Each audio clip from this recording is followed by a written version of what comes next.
Hi everyone, Linda Heldman here for Canadian Beats. I have with me on the phone today from all the way out in BC, Jesse Roper. Welcome, Jesse. Hi, Linda. How are you today? I'm doing fantastic. Good. Now, for those of you who don't know Jesse, he is a Canadian blues rock artist, singer-songwriter. I have to say, phenomenal guitar player. Oh, thank you. Uh, I do my best. you're up there with Colin James and Keith Urban and Randy Bachman and all these wonderful guitarists that I absolutely adore. Oh, now you're filling my head. Jeepers creepers. I'm going to have to phone my parents and tell them you said that. They'll be pleased. Well, if people listen to the new album, they will understand what I'm talking about. So, right on. February 2nd, you are releasing your third full-length album called Access to Infinity. That's right. Pretty darn excited about it. Yeah. Please tell me a bit about the making of this and how it all came to be. Yeah, well, we got a producer for this one. I kind of self-produced the last couple, well, with a little bit of help from my buddy Joby Baker with Redbird and Son of John, and then I got management. And they're like, well, we want to try somebody different. So we got Ian Davenport over from England to produce it. And I basically, when writing this album, I shut off my stereo, turned off the radio when I was driving, and just tried to come up with everything out of my own head. So it wasn't really influenced by anything I was hearing, because I'm a bit of a chameleon. And so it's a little bit it's a different kind of album for me, but I think it's my best writing that I've done. That's kind of up for everybody else. They might think it's crap, but I think it's pretty darn good. So screw them.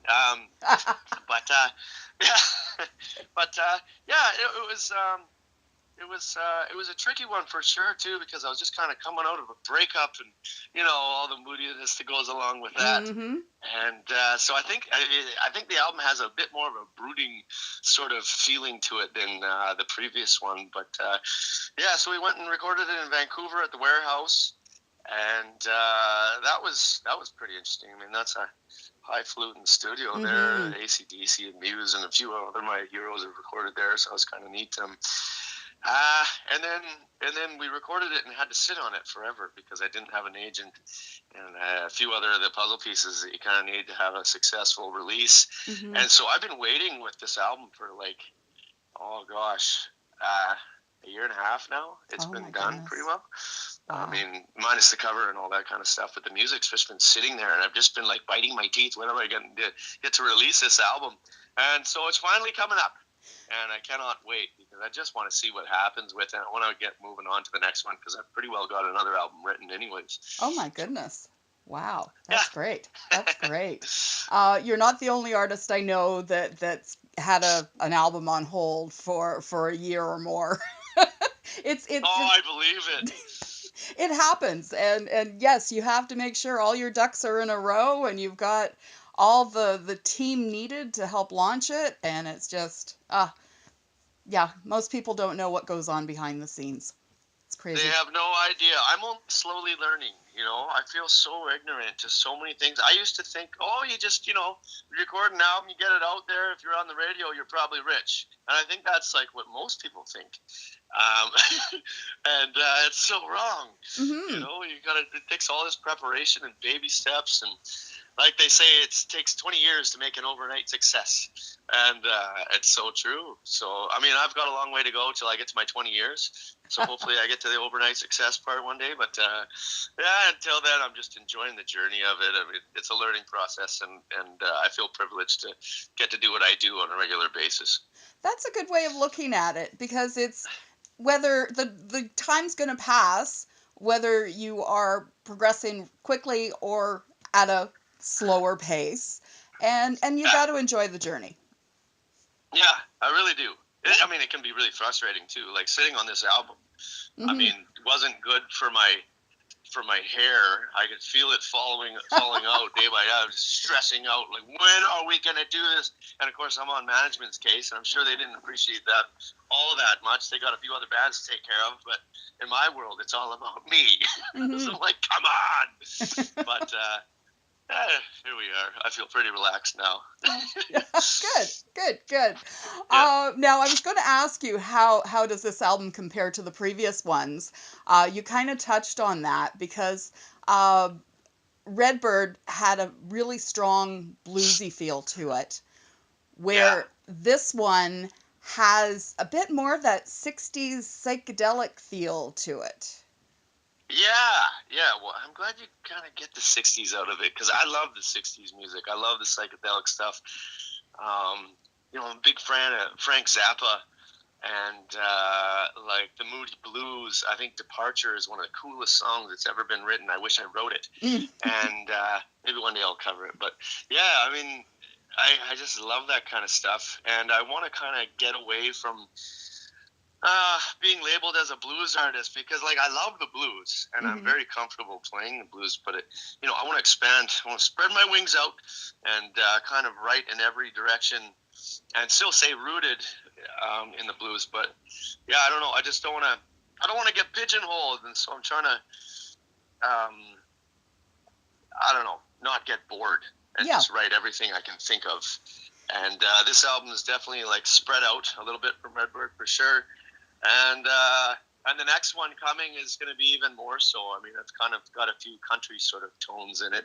Ooh. I've always been a big fan of bluegrass, and so it's kind of gone a little bit more like Leonard Skinner-y in some cases. Oh, nice. But I mean, yeah, we'll see. But yeah, this one's different. Like I said, I shut off the radio and just kind of pulled out of my own head and took the best stuff. And I still had written a bunch of like really bluesy tracks for this album, but the producer was like, no, we're not going to go with those. We're going to go with these particular tunes. And I think it made a more cohesive album not to have the blues, although I kind of miss it a little bit, But I mean, that's just part of it. I still have those tunes. Maybe they'll go on the next one. Well, maybe when you're on stage, you can give them a little bit more of a bluesy sound, and then turn it in, mix it up, the whole sound to one. Oh yeah, absolutely. We still throw those ones in. Yeah, they're pretty cool. It's fun to mix it up. So, if you had only one song from this album for people to listen to, which one would you pick and why? Tough question, I know. I don't know. I'd tell you a different one every day. I keep on changing favorites. I think Worship the Sun, the last one. I love that one. I'm glad to hear it. I think that's some of my better writing for sure. It's got space. I haven't written one like that ever, and I'm just proud of it. This is the only album I've ever written and listened to many times over and over and over. Like I don't really listen to Redbird. I never really listened to Son of John. Like I was proud of them, but I was kind of done with them as soon as I got out of the studio. And this one, I've enjoyed all of them. I think Cherry as well. I think the lyrics in that one are, I really like them. They fit my life. But yeah, Worship the Sun, I think, is the crown jewel of this album. And unfortunately, I don't think too many people hear it because it's so bloody long. And I don't know how you'd make an edit for it that, would be passable. But hopefully the real fans buy the album and get hooked on that one too, or whatever. It's the very last song, very last track on the album, and it's you, a guitar, and a keyboard, and it's just like organ, right? It's organ, not piano. And it's just it's just like, oh my goodness, it all comes together, and then your guitar playing, that's where it really shines. So it's one of my two picks for favorite song on Access to Infinity. Right, I'm really glad to hear that. My other favorite is Wait. Oh, right on. Yeah. Well, my girlfriend, that's her pick too. She loves that one. Okay. I just find it very raw. That one is just you and your guitar, and I find it very honest and bare bones. I just love it. Oh, I'm glad to hear that. Well, I do too. It was definitely like one of those songs that I wrote in like 5 minutes. Oh, wow. Sometimes these things just come vomiting out of you, and that was one of them. I'm pretty proud of it. I haven't played it live yet. Oh, I played it once live, but I've got a show coming up as the official album release, and I'm going to do it there for sure. Mm-hmm. That's at the Waverly Hotel in Cumberland, BC, right? Yeah, that's right. Yep. Sorry, Yep. my phone went gurgly for a minute there. I couldn't understand what you're saying. Sorry. Yes. Thank you, Belle, for the long distance. Yes. Yes. So there are still tickets available for that show, right?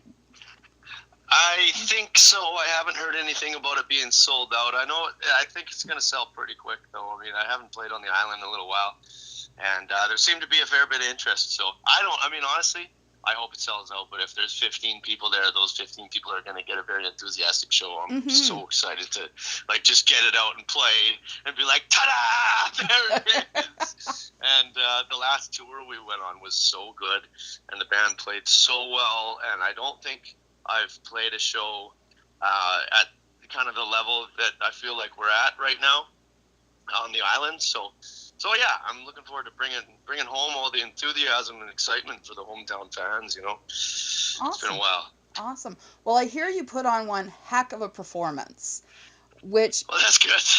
It blows me away because I actually read when I was doing my research that you started playing guitar at age 6. But you never performed on stage until your late 20s because of stage fright. Yeah, well, I had a couple shows I guess earlier in my 20s, but we never really had much traction. I don't think anybody really knew about it. We kind of, I was playing at this local bar called the Water Wheel all the time, but that was the first place I played and got on stage, and I was terrified. And I didn't want to do it at all. I remember in the school band wanted me to join, and I didn't want to do that, and I joined up, and I played for one day, and I remember they gave me a solo on purpose, and I was so, mad that they'd single me out. How could they do that? And and I played a solo, and it was probably pretty good, but I just, if it wasn't perfect, I didn't want to be seen doing it, and it's like one of those goofy things when you're young. You want everybody to notice you, but you don't want them to look at you. You know what I mean? Mm-hmm. I just didn't have confidence, and horrible perfectionist, and I don't know. Back when I was younger, I didn't think to myself, I want to be a rock and roller. I didn't have any idea what I wanted to do. It wasn't until I kind of, I don't know, broke through a little bit of a mental mold in my mid-20s that I was like, you know what? If I don't play rock and roll music, I don't know what I'm going to do. But yeah, getting on stage, I still get it for sure. I get the shakes. I get nervous. Now I just try and go for a run or kick a soccer ball, have a good warm up so I feel comfortable up there. I try to stay away from beer because it doesn't really make me any good. And yeah, it's usually a mental battle every time. Mm-hmm. But I just know when I get off the stage, I'm going to feel better than I possibly can doing anything else. And so it's so worth it. I love it. I'll get up. I'll play anywhere at any point in time, and I know I'm going to have a good time. This is a rare night that I come off the stage and feel like, well, that wasn't any good at all. So, there's no second guessing anymore. It's a workout when you're on stage. So they say working out helps with anxiety and stuff like that. So it's just overcoming it. Yeah, you just got to tell yourself it's going to be fine. Yeah. And you're also taking big, deep breaths. Mm-hmm. And what other job can you do other than being a professional athlete or something where everything you do, people are like, yeah! I mean, even if they're booing you, you're getting a reaction. So it's kind of like you can play with that a little bit. And, I was a painter beforehand. And after that, I was a surveyor. Surveying wasn't bad because, I'm also a big nature buff, and hiking around in the wilderness all day was kind of my thing.